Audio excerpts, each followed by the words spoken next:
Good morning, everybody. I'm thankful to the academics for giving me an opportunity to present some of the work as well as albumin biology in liver disease. This is my topic. I'm Dr. Jaswinder Singh. I'm assistant professor at the Department of Molecular Cell and Medicine. To start with, albumin is the most important protein in the plasma. It is self-regulated. It occurs in the polysomes of the hepatocyte as a pre-protein, and it is cleaved by an enzyme called furin. So 98% of HSA is released in the circulation, whereas only 2% is retained in the body. The reference range of HSA is 35 to 50 gram per liter. It has a half-life of 21 days, and molecular weight of HSA is 66 kilodalton. And in advanced liver disease, due to loss of hepatocyte, we find hypoalbuminemia. Therefore, there is reduced albumin in the circulation. If you see the genetics of albumin, it is located in the chromosome number 4. And it has around 16,961 nucleotide, and if you see the mRNA, it splits into 15 exons. The albumin structure, crystal structure of albumin looks like heart. So there are many domains where different type of antibody, different type of metals and drugs bind. But to start with, we should say that albumin has 34 cysteine residue, and only the 34th cysteine is free for doing all the antioxidants and other kind of functions of albumin. So what are the functions of albumin? Albumin does a lot of oncotic and non-oncotic functions. It regulates fluid distribution. It maintains the solubilization and transport, antioxidant defense.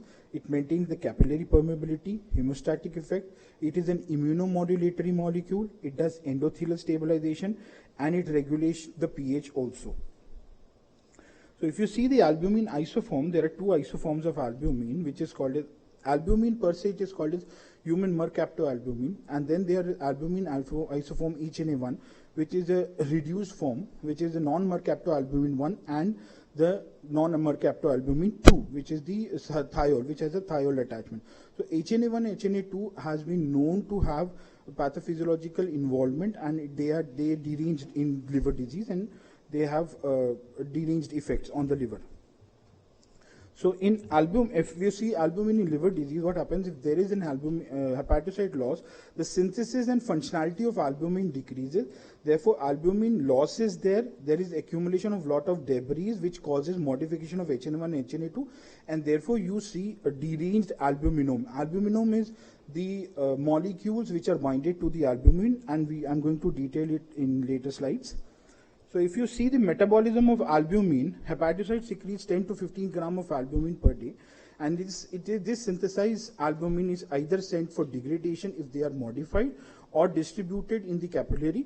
So modified albumin per se HNA1, HNA2 is sent to the endocytic vesicles and lysosomal degradation, by which it contributes to the amino acid pool, and those albumin which is sent for distribution, for example 177 grams per day, it is either sent to the capillaries by the transcapillary escape. It escapes, and this escape is mediated by a receptor which is called as albumin. So albumin helps the albumin to transcapillary escape, and the transcapillary escape rate is 4.5 to 5% per day, per hour. Sorry. So physiology and biological functions of albumin, the ABC of albumin, this is very important. Albumin maintains the antioxidant function. It binds to the free radicals, metals, it buffers and does the pH normalization. It is an anticoagulant molecule. The binding and transport, it does drugs and fatty acid binding. It maintains the colloidal osmotic pressure. It corrects the immune by dysfunction by binding to endotoxins and prostaglandins. It does the capillary permeability, integrity, and cardiac and positive inotropic effects are done by albumin. This is the ABC of albumin. So now I'm going to present some of the papers, which not the papers, but some of the directions for albumin as a drug, some important studies with albumin doses and function, which is very well known to the clinical department of IBS. So albumin as a drug, doses and drugs. So there is an answer study which says that administration of 40 gram twice for 2 weeks, followed by 40 gram administration weekly for up to 18 months, has shown to reduce complication and improve survival against the standard treatment. The match study says midodrine plus albumin 40 grams twice a week was not superior to midodrine alone in patient on the transplant list. Then there is a Precocia study where it says that 1.5 grams per week was superior to low albumin 1 gram for 2 weeks in terms of anti-inflammatory activity. Then INCIFER study shows that administration of antibiotic plus 2 doses of albumin, that is 1.5 grams per kg on day 1 and 1 gram on day 3 was superior to administration of albumin alone. An entire trial where patients with decompensated cirrhosis were treated with 20% HSA to a target level of 35 gram per day for 14 days until discharge. The study showed no benefit in terms of inflammatory or survival markers. The Asia trial, which was conducted in ILBS, the administration include 40 grams on day 0, 20 grams from day 1 to day 7, and then 20 grams on alternate days from day 8 to day 28. The analysis is going on. And there are other diseases like LVP, HRS, and non-SBP where albumin has been recommended as a drug. So in this phase study where it shows that sepsis in patient with sepsis with cirrhosis, 5% of albumin was compared to saline 0.9%, and it showed survival benefit. This was done at ILBS itself. Another thing which is very important is recombinant albumin behaves similar to the plasma albumin. If you see, there is no difference in terms of the clinical parameters per se bilirubin and creatinine when recombinant albumin and plasma albumin is given, and even the absorption of the recombinant albumin and the plasma albumin is similar per se. Second thing is recombinant albumin has no serious complication in patients with cirrhosis. So there are milder rashes and drug eruptions which were there, and there were no biochemical test variability when it was seen in comparison to the plasma albumin. So what are the side effects of albumin in general? There will be allergies, fever, shiver in general. Bleeding time could increase, and there could be nausea, vomiting, increased salivation, and pulmonary edema, fluid overload can happen. So these are the side effects of albumin. So let us see what are the use of albumin in various complications of decompensated cirrhosis. So in decompensated cirrhosis, where you have kidney anomaly, for example, HRS circulatory dysfunction, the albumin synthesis decreases, there is loss, and low effective concentration is there. Where gut dysfunction is there and bacterial translocation happens, infections is there, their mucosa bilateral goes down and albumin dysfunction increases. Endothelial dysfunction and coagulopathy results into increased post-translational and glycosylation of albumin. If you have hyperammonia, total body protein level increases and you have high tryptophan levels in the body. Increased form of a modified albumin like HNA1, HNA2 or IMA increase the toxicity of the blood. For example, albumin isoform is reduced and the binding capacity is reduced. If you have cardiac anomaly, the albumin synthesis goes down. In hypoalbuminemia, sarcopenia and bone loss, insulin resistance increases, cramps and atherosclerosis can be seen. Platelet dysfunction and capillary leakage, the hypoalbuminemia induces hypercoagulability by activating platelets.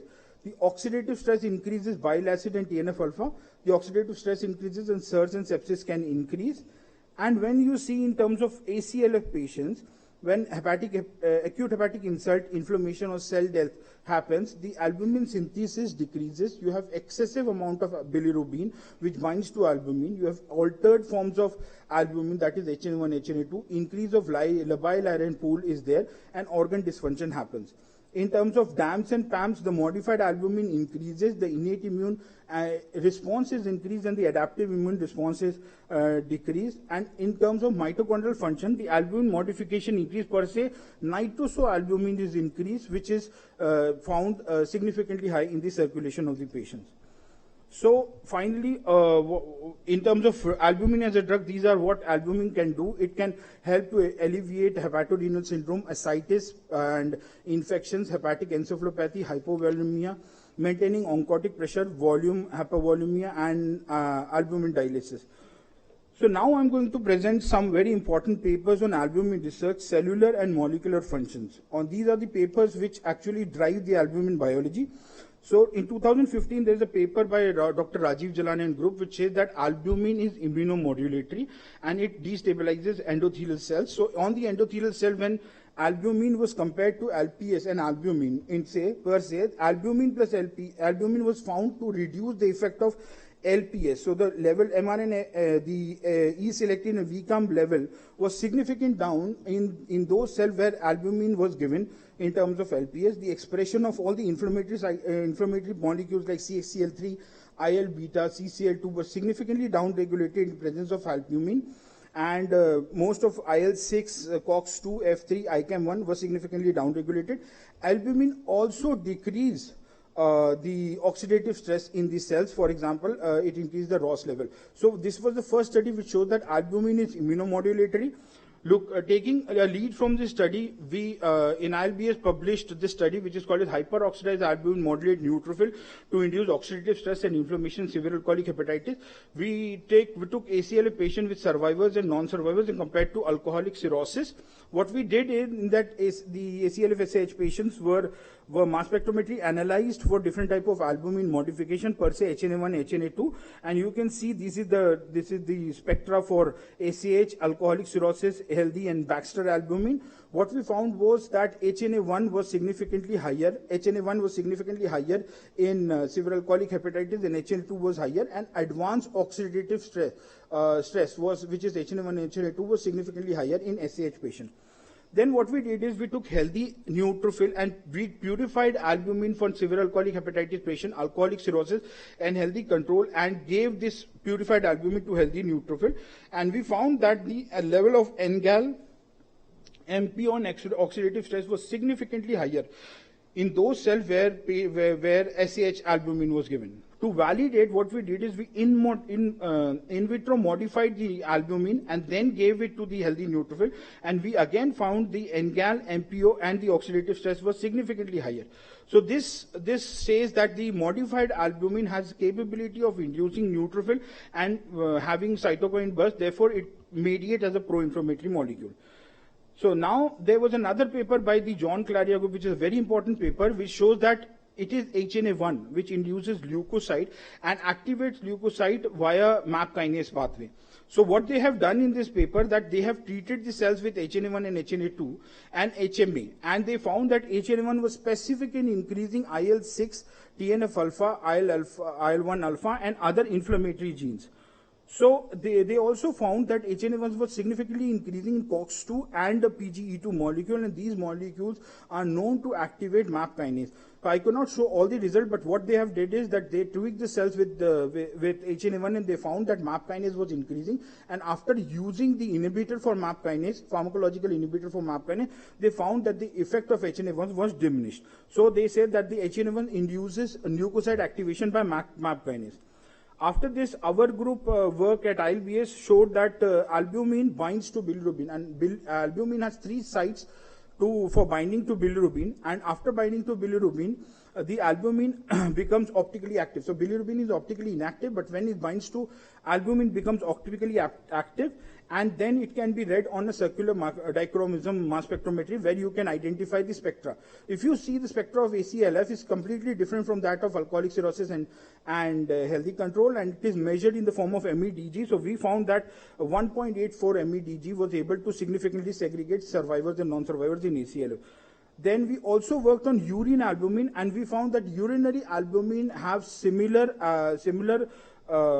modification status as plasma albumin. You can see that the IMA, INR, AOPP was similar in urinary albumin, and we found that the urinary albumin was significantly increased in SAH patients, and urinary albumin can significantly differentiate between survivors and non-survivors in SAH patients.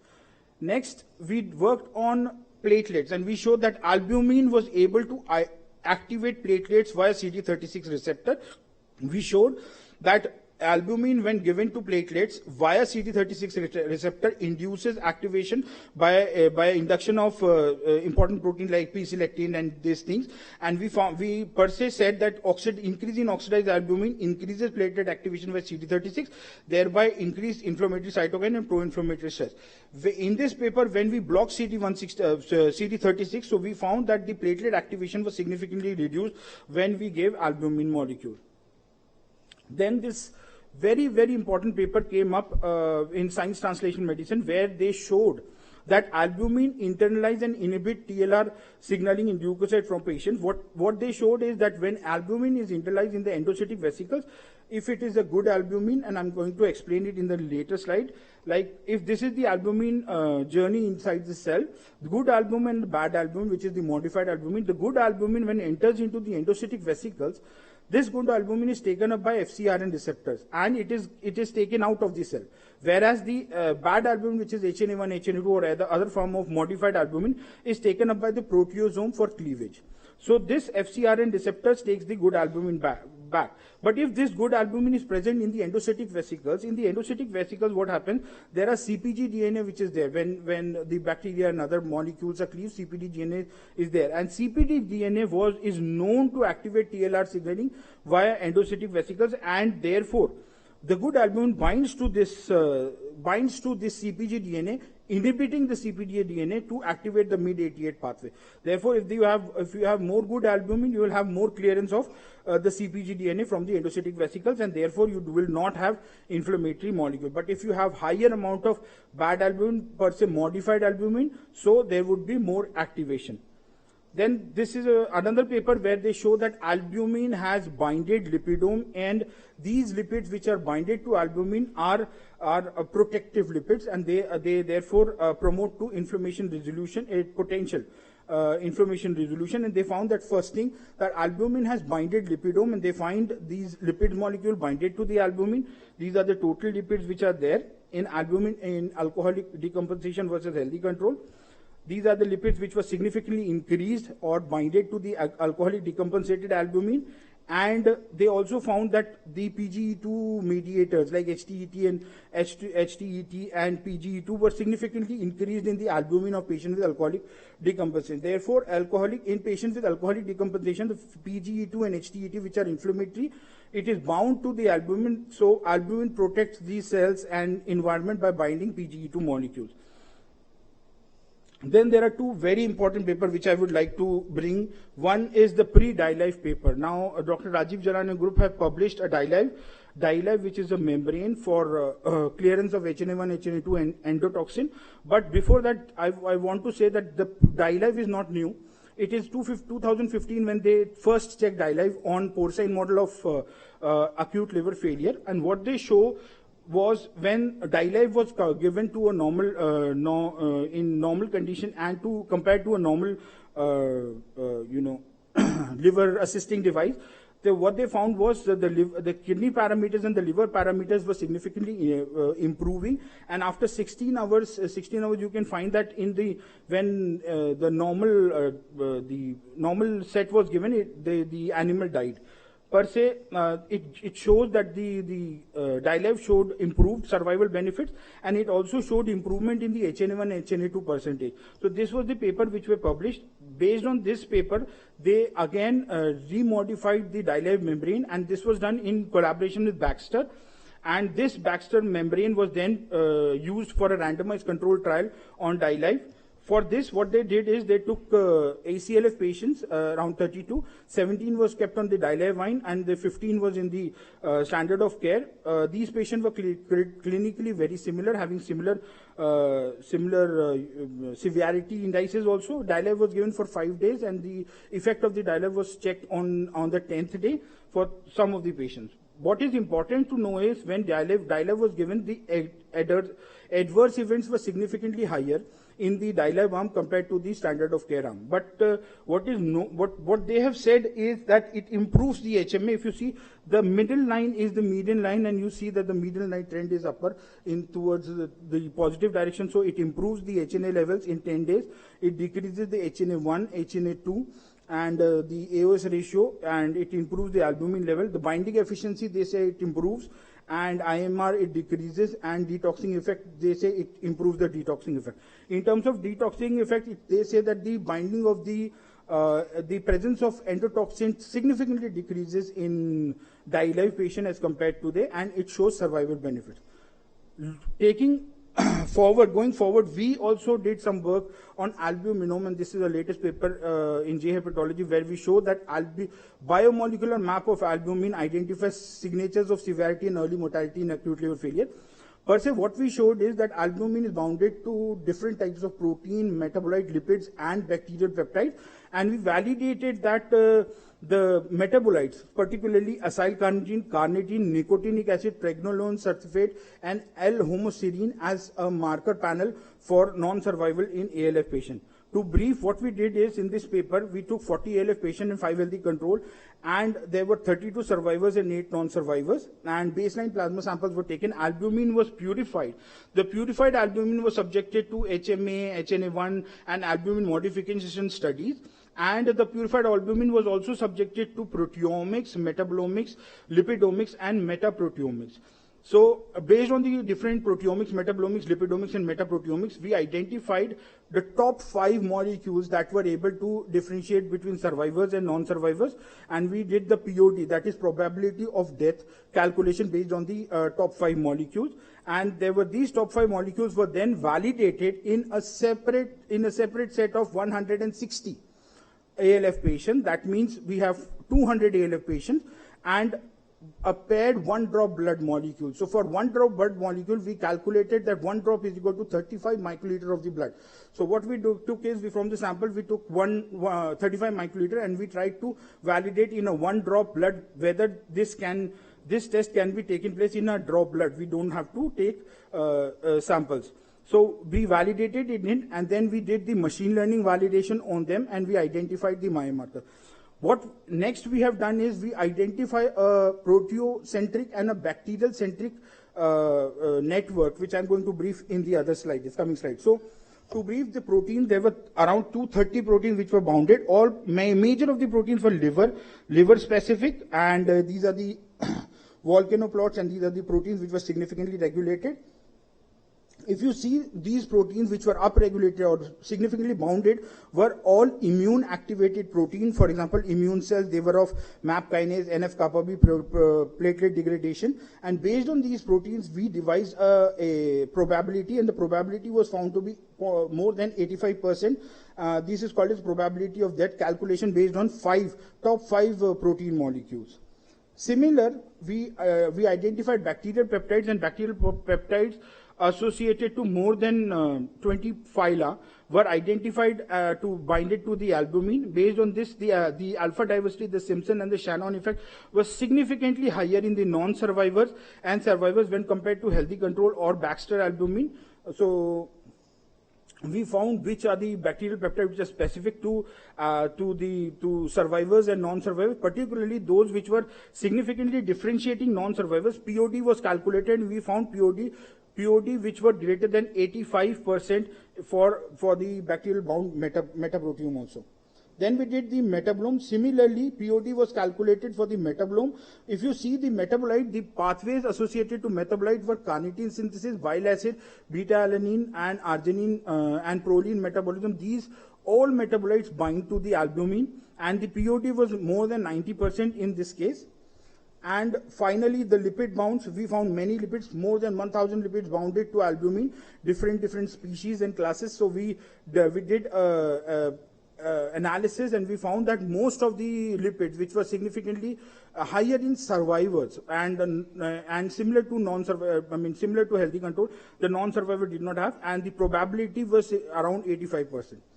Then we did the integrome analysis, and the very important part of this. So we took all the proteins which are differentially expressed, lipids and metabolites and metaproteins, and we did a metadata, and we found clusters. So these are 4 clusters, and based on these 4 clusters, you can see the PCA significantly differentiate between the survivors and non-survivors. And here are the cluster mean intensity of the cluster. So you can see that the cluster 1 was significantly increased in non-survivors, cluster 3 was significantly increased in survivors, and there were no difference between the other clusters. So doing the proteocentric integration, what we identified is those proteins which are present in the cluster number 1, they bound to metabolite which were specifically. So I'll explain one more time. So when you identify molecules which have biomarker capability, the best part is you can club those molecules, and after clubbing those molecules, you can calculate the probability based on the clubbed molecule and the efficiency of differentiating a particular group between survivors and non-survivors. So what we have done is we have identified top 5 proteins, top 5 metabolites, top 5 lipids, and top 5 metaproteins, and we clubbed. The mean intensity was taken, and probability was calculated for every patient, and based on the probability we could identify what is the probability that this set of molecules was able to identify between survivors and non-survivors. So the probability was found to be more than 85 to 90% in our category. So these are the probability calculation, which is very important.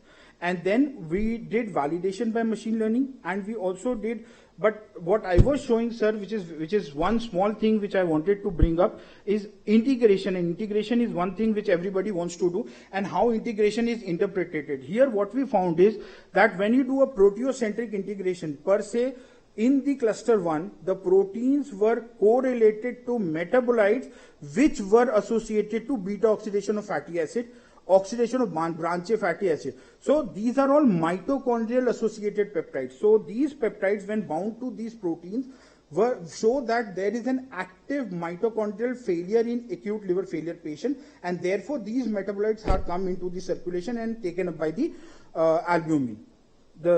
The next is, these are the 4 panels which we propose. So these are the proteins, the metabolites, the lipids, and the metaproteins.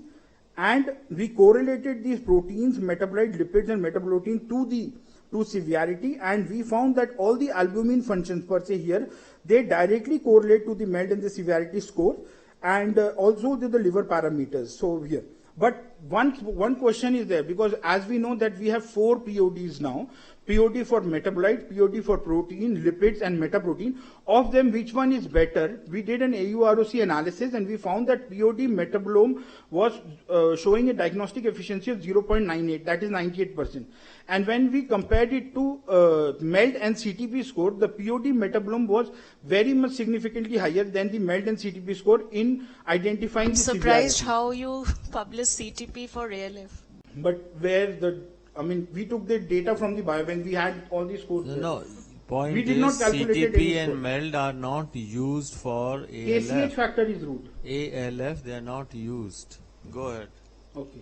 So we did the univariate and multivariate analysis, and we found that the POD metabolome was significantly able to distinguish, and 70% of the POD was able to distinguish between the survivors and non-survivors in our case. Then we validated the metabolite molecules. So validation, we did two validation cohort. The test cohort 1, where we have the plasma and 1 drop blood. We did LCMS and machine learning, and test cohort 2, where we have disease control. And what we found is that both in the test cohort 1 and disease control, we took severe alcoholic hepatitis, and we found that these all metabolites that were significantly higher in ALF as compared to severe alcoholic hepatitis. And even in the test cohorts also, they were significantly differentially regulated. Summarize. Yes, sir, finished, sir. So after machine learning validation, we found that altogether they were having highest accuracy, sensitivity, specificity, and p-value for prediction of non-survival in ALF patients. So now I'm going to present some of the ongoing work, 2-3 slides on ongoing work at ILBS. So albumin modification kinetics in SAH and ALD patent patients we are doing, and effect of albumin modification in healthy rats, this is undergoing. This is done by my student Babu Matthew. So what we have done in 3 SAH patients, we have taken the plasma sample, and we have purified albumin from the plasma. So this is the purified albumin and the depleted plasma. In the depleted plasma, we took healthy albumin and put it in the depleted plasma, and after that, after every 2 minutes, 5 minutes, 15 minutes, 30 minutes, 1 hour and 2 hours, the analysis was done so that we can identify at what time the albumin is getting modified. When we put healthy albumin in a patient microenvironment, what happens to the albumin and what time the saturation happens. So what we found in these 3 patients is that this is the HSA alone, this is the purified patient HSA, and after 2 minutes, the yellow one is the HNA2 and the red one is in HNA1. So 5 minutes the HNA1 increases and it stabilizes, and in 30 minutes HNA2 increases and stabilizes. So in 5 minutes the reversible oxidation starts, and by 30 minutes permanent oxidation of the albumin happens, and this stabilizes in our patient. Now this is done in patient. We have also tried this in mice model, rat model. So what we are doing in this is that in the rat model we are giving 3 times albumin. I mean HNA1, HNA2 and HMA 3 times, and once the injection is given, 24 hours we wait, and then we take blood, and then we again give injection for HNA1, HNA2, HMA. We wait and take blood. So this is the study design, and we found that there was increase through the models. We found there was increased HNA1, HNA2 Very importantly, what is happening is when we are giving HMA, HNA1 and HNA2, sir, this is 2 slides just. So what is happening is once you give HNA as healthy albumin, so this green line is healthy albumin. At 5 minutes, this is increasing, going down, and it is ever increasing. So if you give healthy albumin, the level of HNA1 and HNA2 stays down, but the level of HME increases, which is very logical. But once you give HNA1, that is the reduced form of albumin, what is happening? As you give HNA1, the HNA2 percentage is increasing, and it is increasing till 1 hour, and then it is dropping, and there is an increase in HNA1, and then there is another dose and third dose. And once you give HNA2, what is happening is that the HNA1 is increasing and it is going down, and HNA2 level is significantly increasing. So what happened is we calculated the advanced oxidative stress state level, and we found that the advanced oxidative state was significantly higher in HNA2, and in fact in 4 hours the HNA2 rat died. So we found that these rats did not survive more than 4 hours. Next is very important. These are the last slides which I'm going to send. Next time we can do that. Next time you have to summarize for the next speaker. You have to. Sir, finish the 1-2 slides, sir. Just close it now. I think we should say it's a very good work. Any comments from? May I present this slide? Last slide? Okay. So this slide is I should say in competition to what DiLife these people are doing. What our laboratory has proposed is that we propose that we will be using proteasome cartridge. Proteasome cartridge has ability to bind HNA1 and HNA2, that is modified albumin. So we have now available with us proteasome cartridge, and we are testing it on the mice rat level. And the idea is that this proteasome cartridge would be taking out the bad albumin and just leaving the good albumin. So this cartridge can do better than the DiLife because it is a nanobore cartridge, but we have to check particularly. So finally, I would like to thank my mentor, Professor Singh, and everybody for their kind attention. Thank you.